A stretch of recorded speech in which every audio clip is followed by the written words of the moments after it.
বাংলাদেশের ঘরোয়া ক্রিকেটের সবচেয়ে জমজমাট আসর বাংলাদেশ প্রিমিয়ার লিগ বিপিএল। লাল সবুজের ক্রিকেট ভক্তরা প্রতি বছর মুখিয়ে থাকে উত্তেজনাপূর্ণ ক্রিকেট উপভোগ করতে।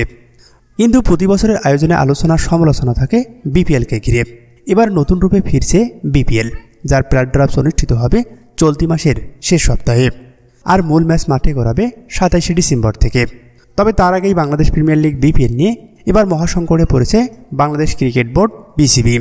এবার অভিযোগ গুরুতর।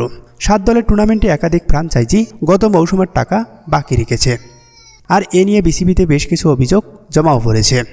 রংপুর রাইডার্স ছাড়া এখনও বাকি 6টি দল কিছু টাকা পরিশোধ করেনি।